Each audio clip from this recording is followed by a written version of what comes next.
Investigators are now combing through the wreckage of a Spanair jet looking for the reason why it veered off the runway at Madrid's International Airport and burst into flames. The plane was on its way to the Canary Islands when it crashed on takeoff Wednesday. 153 passengers were killed in the crash.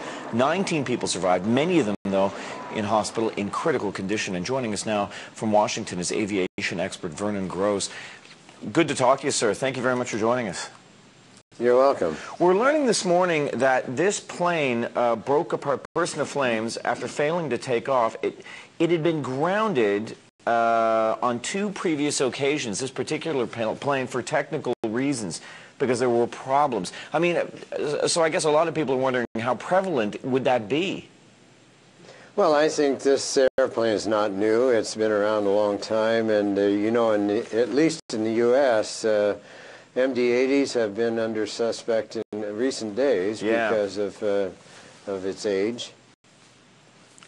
So it's that particular model of plane?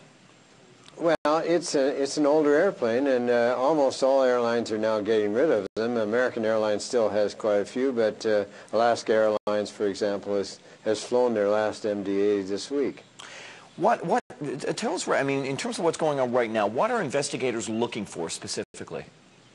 Well, they'll look at everything. They'll look at weather, and as I understand, I flew out of Barajas Airport myself every week when I lived in Spain, and I know the airport, it has a good runway, but I think they'll be looking at things like the aircraft history and also the reports that there was a loud explosion. Now, I don't know what that was. It could have been a tire, could have been an engine. Some report the left engine on fire. If it was an engine problem, what options do the pilots have at that point? I mean, in those split seconds, I mean, it's very difficult, obviously, to identify, but in those split seconds, when the pilots suspect that it's an engine problem, what are their options?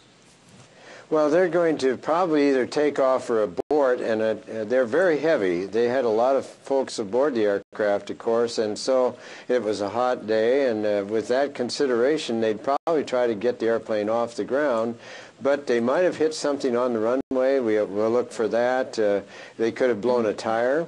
They could have had, but the aircraft could still take off with one engine only.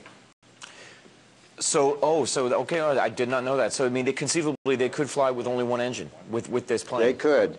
They could have flown with one engine and gotten it off, but on the other hand, if the engine was on fire, that might have distracted them in the cockpit a little bit as well. So your options are extremely limited, obviously, at that point in time.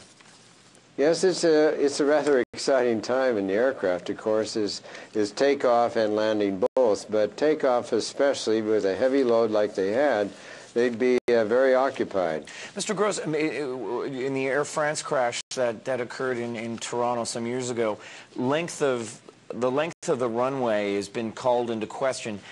Is that a factor here at all, do you think? Well, it might have been. I don't know the length of this particular runway they were using, but in Toronto, you know, they landed too hot, too long, and that aircraft went off the end of the runway. Yeah. In this case, I think this with takeoff should have been well controlled. We'll be interested also in why he returned to the terminal earlier in this particular case. Why did he return the airplane back? And I thought it was for something like air conditioning or something like that, not related to the engine performance. Very interesting, sir. Thank you very much for your time. Good to talk to you. You're welcome.